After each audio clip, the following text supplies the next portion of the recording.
One thing tech companies get wrong about thought leadership. Having something to say about everything, I think. I think tech companies perhaps should appreciate that they don't have to jump on and use every buzzword that emerges, and we don't have to respond to every activity or trend in the market. Welcome to CXO Spotlight, powered by Flywheeler. I'm your host, Chirag Khanijo, co-founder of Flywheeler. And today, we're diving deep into the role of a modern-day chief marketing officer with someone who's navigated the landscape firsthand. Our guest is Neelam Sandhu, former CMO of BlackBerry and California's top CXO leader of 2023. She helped transform BlackBerry from a consumer smartphone giant to an IoT and cybersecurity SaaS leader. She's here to share hard-earned insights on marketing in today's world, data and AI, and why diversity remains a business driver. Welcome, Neelam. Welcome to the show. Thanks, Chirag. Yeah, thanks for having me. We're very excited to talk to you about a lot of topics. But first, before we get started, I was doing research and I read that you have said that your career feels like 80 years packed into 20. Walk us through that journey from fashion retail to becoming one of the tech's most influential voices. Very curious to know. Yeah, absolutely. I've worked in B2B, B2C, B2B2C, in tech, in consumer tech, in fashion and beauty, and enterprise software. I've been a CMO, a chief customer officer, chief operating officer, head of sustainability. The list goes on.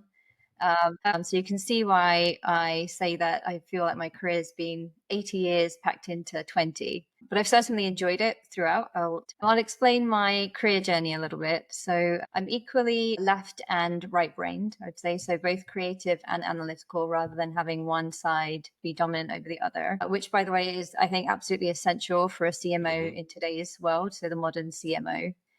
And I've always loved to work. And so I've always chosen to work for companies whose values and whose products I can really connect with and get behind. So I started actually working when I was 15 while I was studying. Yeah, at a very young age while I was studying. And I worked in the kind of part-time roles throughout my studies until I graduated from university, and actually a little bit after that as well. And then I entered the world of fashion and beauty, and I worked in merchandising for Topshop, their head office. And Topshop was one of the biggest, or if not the biggest, brand in their space in the UK and Europe at the time. And they're actually seeing a resurgence now as they're re-entering the physical retail space. And I worked in merchandising for Topshop, and that was a combination of sales and marketing. Essentially, that role was. And then from there, I moved into the tech industry, and that's where I started working for BlackBerry first in one of their UK offices before moving over to the US. BlackBerry was another company whose products I absolutely loved and I was using. The smartphone, I think many people remember it well and have fond memories of it. And some of their software like BBM, BlackBerry Messenger, was very, very popular back then. And over the course of my years there, the company transformed from a consumer smartphone company into an enterprise SaaS company. Yeah. And I was really more drawn to the company at the time when I joined them, as opposed to the tech industry. And that was a kind of an added bonus, let's say. And I stayed in tech since then, but that wasn't the driver for joining the company at the time. And after I joined the company, my career moved very, very fast. I think I was promoted probably at least annually, if not maybe every year and a half or so. Oh, that's rare. It is rare. But again, another reason why my career just feels like there was so much has happened so far in a short space of time. And I had a variety of roles working with many different teams, and most of the roles were across marketing and sales. That would do some other things along the way, but eventually became the chief marketing officer and chief customer officer.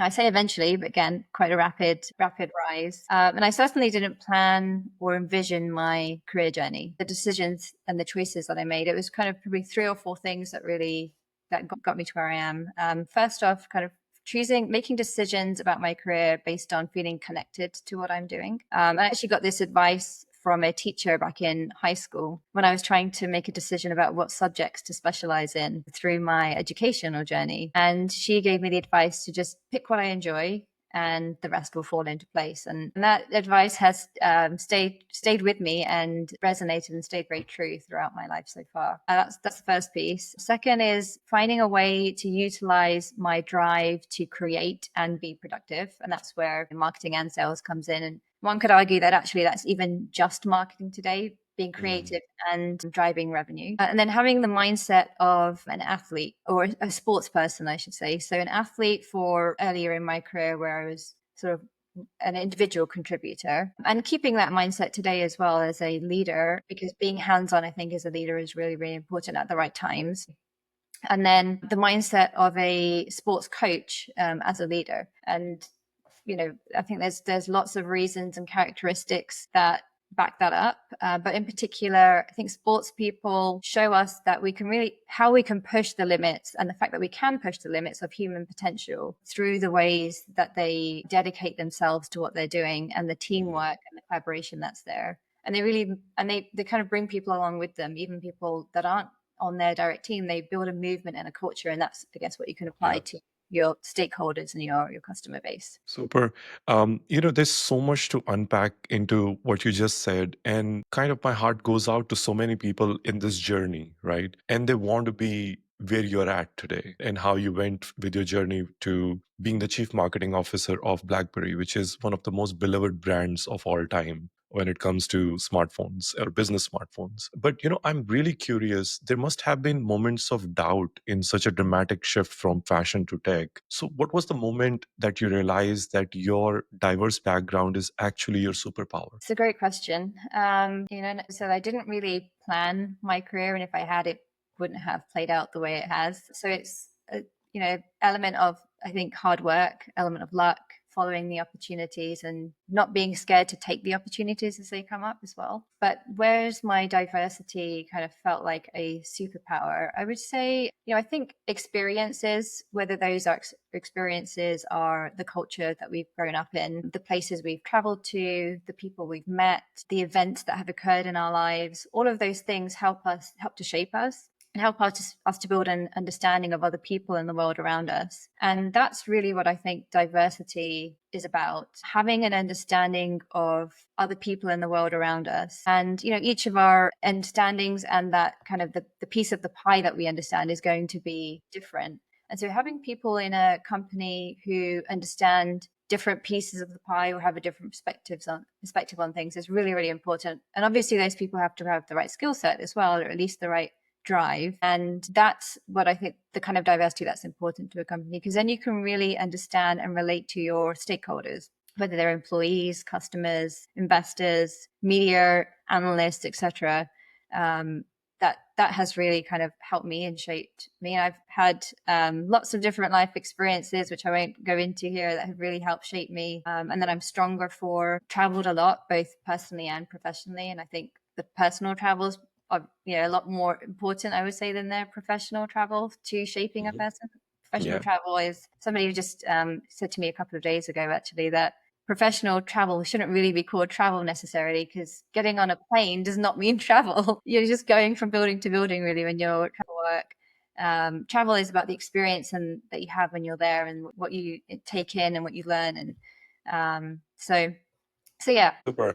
Um, I'm very interested in something that is so relevant in today's industry. There's so many technology or brands that are losing money today, right? And you were so uniquely positioned at a brand that had this situation, right? That brings us to BlackBerry, one of the tech's most fascinating pivots that I have seen, from smartphones to cybersecurity and SaaS, right? Every tech CEO that I talk to asks the same question now, that when you're losing market share and need to completely redefine what you stand for, then what's the real CMO playbook according to you that can be played out? Yeah, and you're right. BlackBerry's transformation or evolution, but call it what you may, that certainly was quite sensational and followed by many people around the world, because there was so much equity in the brand, there's so much loyalty to the brand. And to that point, I'm kind of going to push back a little bit on your part of your question where you talked about how company completely redefine who it is. I think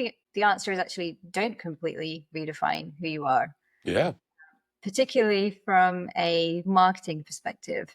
Products may change.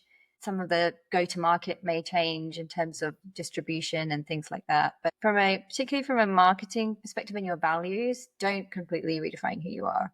I'm going to talk from a CMO perspective at this point. As a CMO, if you're going through a business transformation, identify the equity that you have in your brand today and what's driving the customer loyalty. And this is me, I'm talking from experience here and what's worked. Figure out what was driving the loyalty with your customer base and what they really valued in your brand and your product, and in your product, in your brand, in your company culture, in the way that you deliver customer service, in the way you speak to the customer, the messaging that humanizing the brand is really important. And really build on that. So don't necessarily completely take away everything that the customer connects with you on, but leverage that and then build on that. And then what I have found is that customers actually, they want to and they will stay loyal with you through that journey. And every customer, whether they're B2C or B2B, a B2B customer, they're all human, kind of obvious statement, but that's important to recognize because those same people, as BlackBerry transformed from B2C to B2B, those same people who are using the phone, many of them were buyers in the enterprise or implementers to the buyer in the company.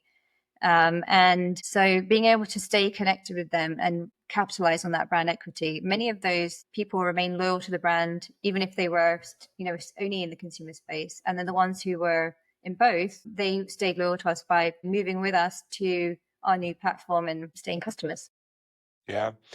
So let me kind of double click on this a little bit. So let's say if you were advising a tech CEO today, okay, they're facing a similar pivot moment, right? What's the one counterintuitive thing that they need to know? I would say be very transparent with your stakeholders. Again, that could be employees, investors, customers. Be very transparent with them about what the challenges you are that you're facing and what your weaknesses may be, as well as your strengths and the new strategy that you're thinking about or putting into place, as well as other things that go with that. But be very transparent with them, as much as you legally can be, of course. But that's the key. They want communication. They want to feel that you're being honest with them. Again, it's the kind of the humanizing the company. And that's the key, just being very transparent and not trying to be perfect really along the way. All right, this connects perfectly to something that I've been dying to ask, Neelam. You have maintained marketing responsibilities throughout your career while taking on every other function.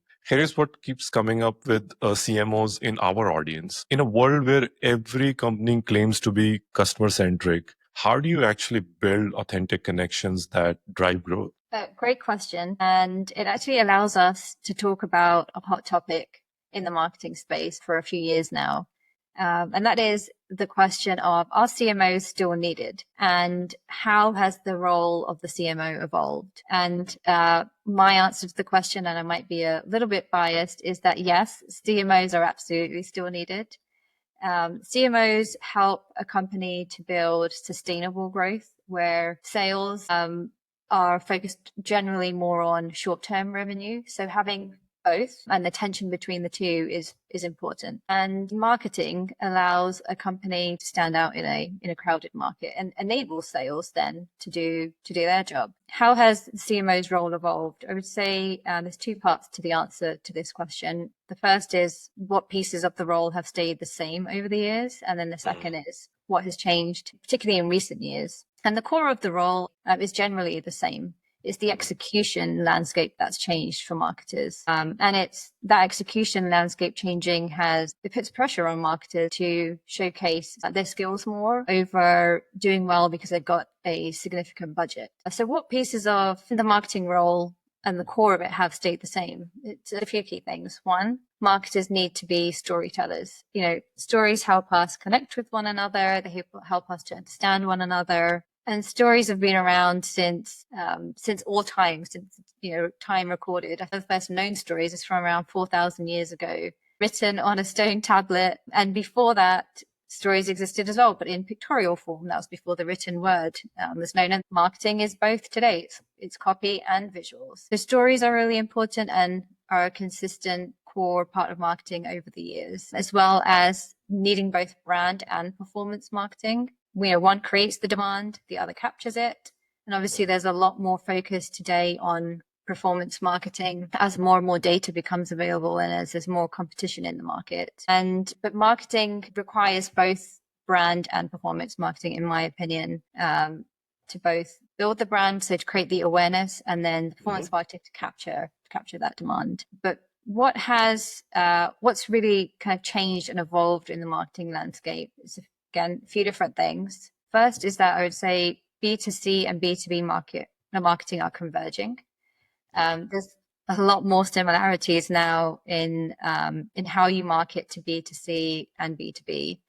B2B used to kind of be the boring marketing. When I first started out in marketing, B2B marketing basically consisted of creating a data sheet that was blue and white. That was the color palette. Had an image of a person, man or woman, wearing some sort of collared shirt and sitting at a desk with a laptop or a phone. But obviously there's a lot more that we can do with B2B marketing now. And B2C and B2B buyers as well, there's convergence there too. The buyers in both cases are human, and I think we're starting to recognize that more. And influence to those buyers also driven by humans. And that's one of the things that we learned a hard lesson on at BlackBerry when our smartphone market share declined. Our buyer in the enterprise, the CIO, was still very happy with the BlackBerry phone, but they were being influenced by Gen Zs and the millennials, their kids, their nephews, their nieces, to move to iPhones, and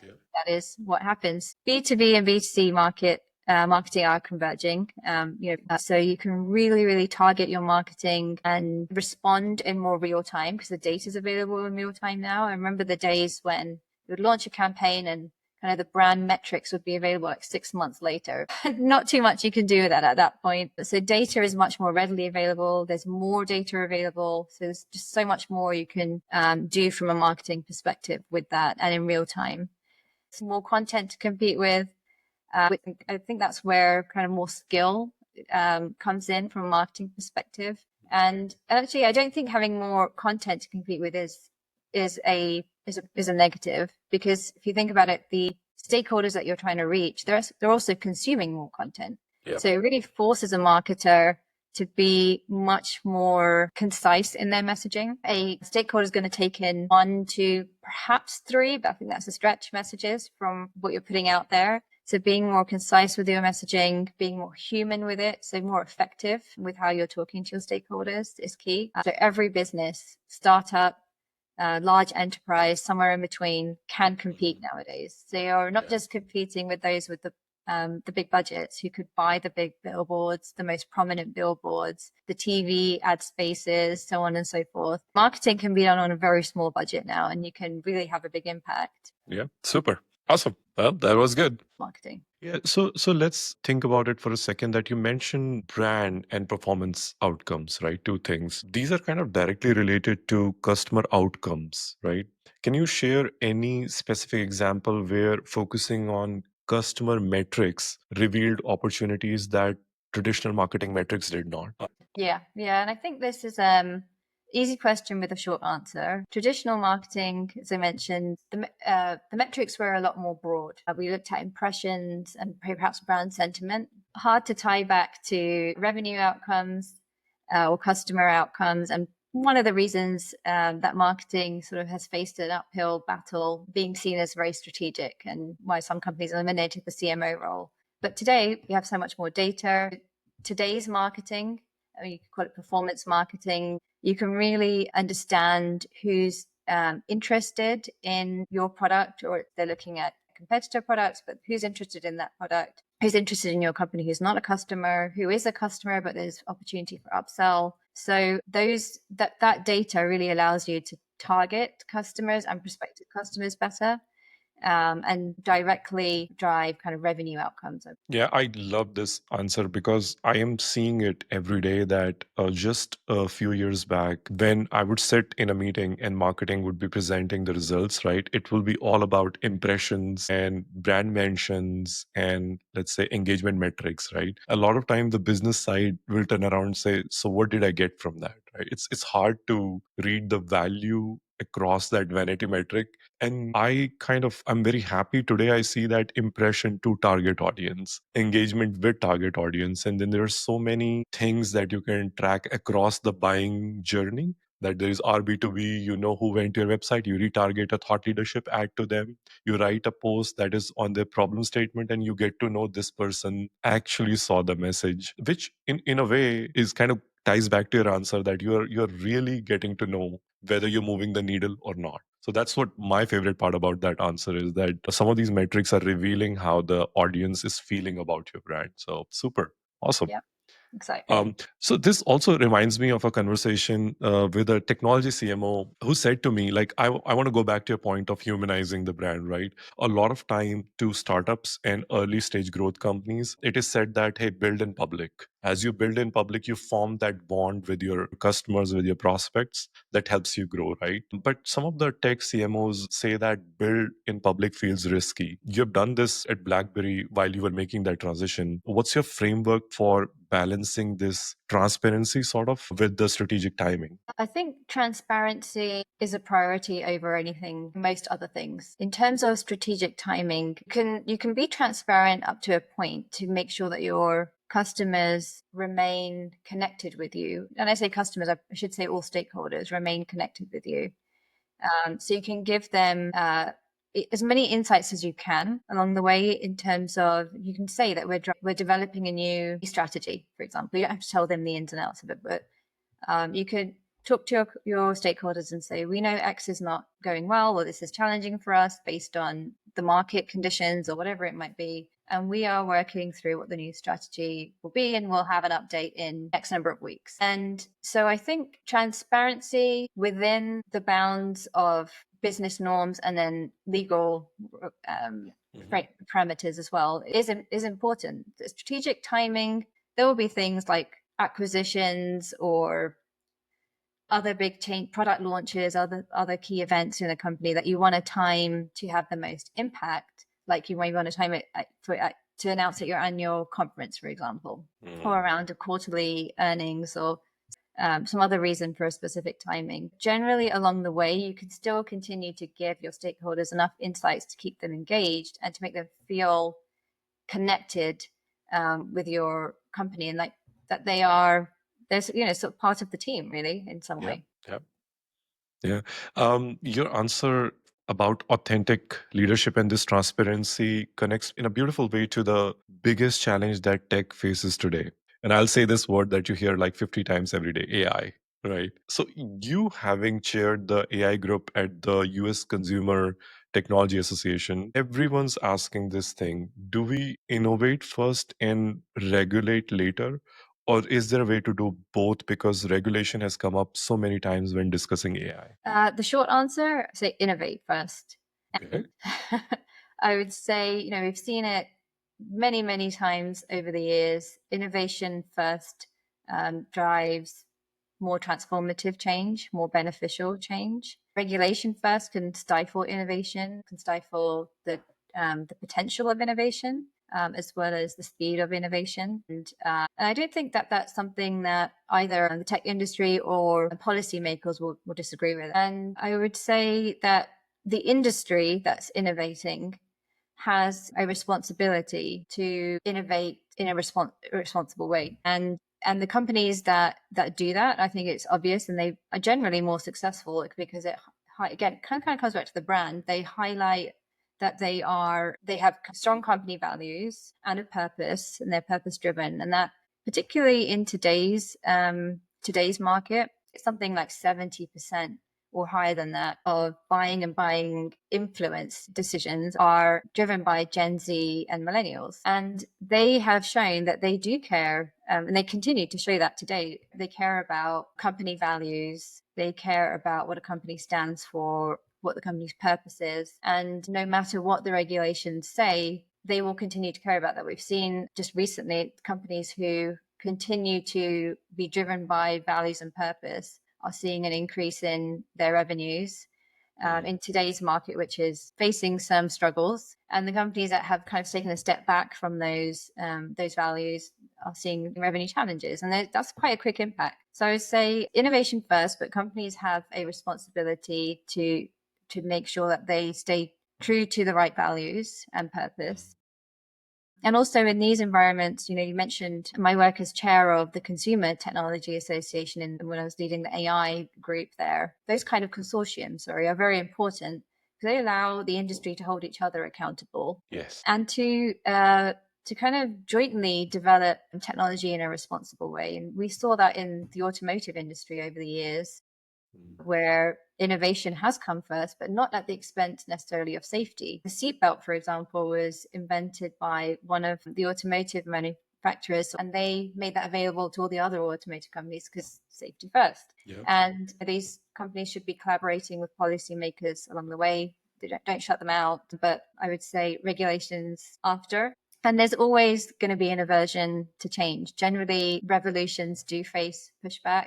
Bread was invented something like 30 or 40,000 years ago, but sliced bread only around 100 years ago, believe it or not. But when it was invented, politicians pushed back on the invention of sliced bread, saying that it would take work away from mothers who are slicing the bread themselves at the moment. And yeah. Really? Yeah, exactly. And packaging sliced bread will have environmental impact, and there were some other reasons, but it faced quite a strong political negative reaction. But of course, now everybody loves sliced bread. Look how good that innovation was, that whenever something new comes up, now we use that expression. It's the best thing since sliced bread. Imagine. Exactly. Yeah. And there was a fear that it would take jobs away from people. And there's a fear today that AI will take jobs away from people. By the way, the same thing happened when cars were invented, and people were scared that the horse and cart drivers would lose their jobs. But actually, all these innovations tend to create new jobs and reinvigorate the economy and create positive change. But it's like anything, it's how you use it and how you develop it. And it's our responsibility to make sure we do that in a way that's positive for all of us. Super. So I think your perspective on responsible innovation reminds me of your work in sustainability. And here's what a lot of leaders are asking today, that how do we transform DEI from a corporate initiative to an actual innovation driver? How do we do it? Great question. And, like anything, or like most things, the pendulum generally has to swing from one extreme to the other before it normalizes.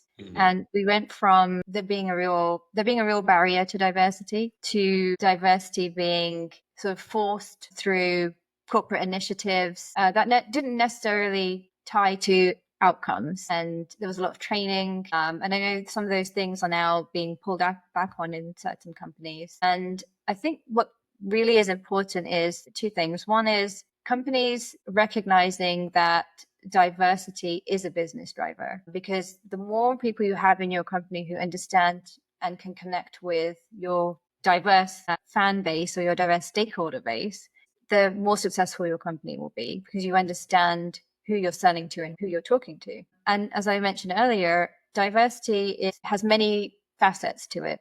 It's about the culture that you grew up in, the life experiences you've had, people that you've met. There's many different facets to it. It's not just a niche to one thing. That reminds me of a stat around diversity of functional experience. I think it's only 6% of boards have marketing expertise on them. That's it?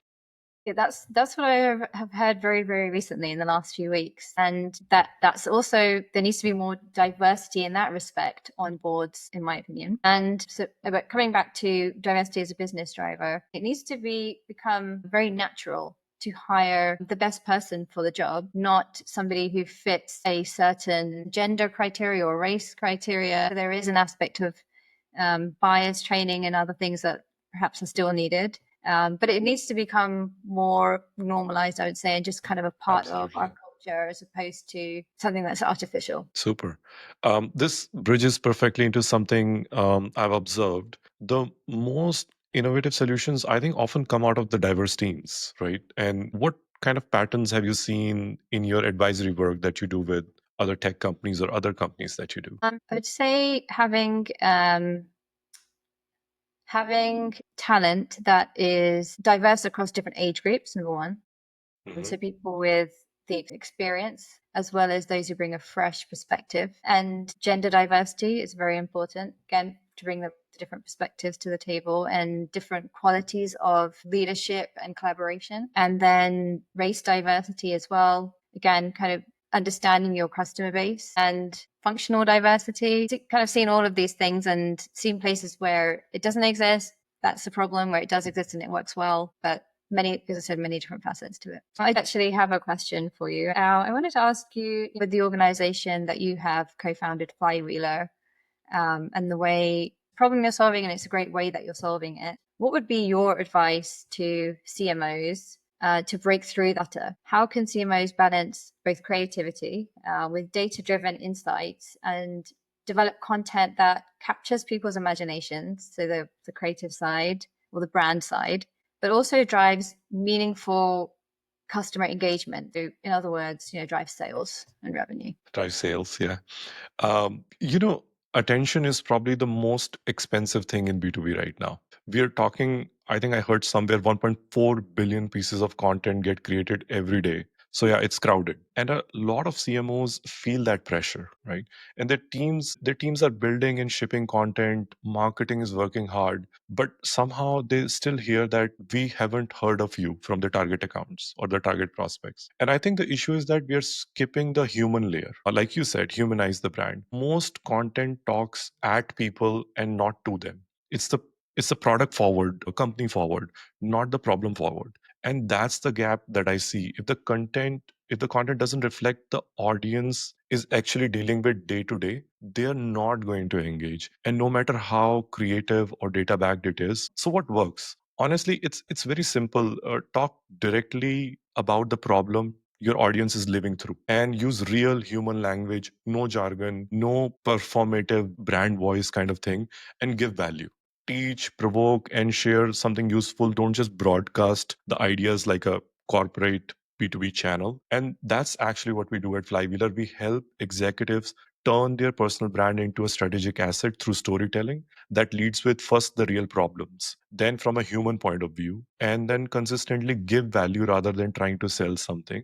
And that's how you stay relevant. That's how you kind of earn attention, which is the hardest thing. And that's how exactly you will drive sales conversations without trying to look like you're selling, because you're providing value. People are interested in you. So that's what I think is working in today's economy. And CMOs have a responsibility to humanize their brand and change the modern marketing ways. Yeah, absolutely. And it comes back to your comments earlier about being customer centric. Don't work in a bubble. Understand what the market is saying, what they're doing, what they need, and then the company will be better off for it. And every employee should be a salesperson and a marketer for the company. This reminds me of a story. Just a couple of days back, I met an amazing CMO, and I asked her that this was her first CMO role, and she just landed that role. And before that, she was director of marketing communications. So quite a jump in a very good brand to a CMO role. And I was curious, and I couldn't help myself, and I asked her that, how did you find this role? Because it's like 3 level above. And her story kind of validated so much that what we just spoke about. She said that I showed the most boring aspect of my job to the world. And I was like, what was that? She said, as a director of marketing communication, I have to prepare the report of all the PR and the communication results. And I hate making presentations where we have to do status call and, kind of give what we show. So what she did is what she stripped down all the the logos and everything, and she prepared a playbook of how to show results of your marketing communication effort, and she launched that on LinkedIn as a help to everybody how people should show their results. So she Oh, showed her work, and she was identified by a CEO of a company that, wow, I want that person to be running my marketing organization. So in my mind, the most boring aspect of her job, just by showcasing her work, became the reason she was hired for a CMO, which is phenomenal and validation of why you should build a personal brand.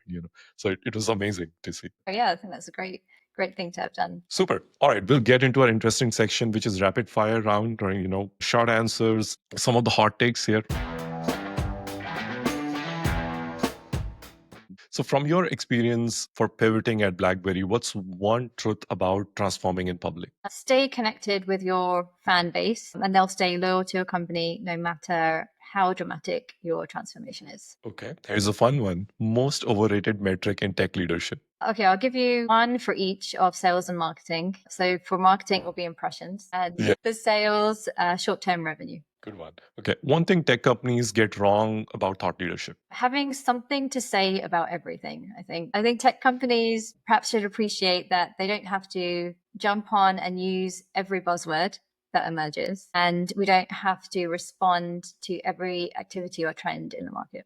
Okay, here's something super relevant nowadays. Biggest myth about responsible AI development. That ethical AI slows down innovation. It actually probably makes the innovation more sustainable. Okay, something right up your alley.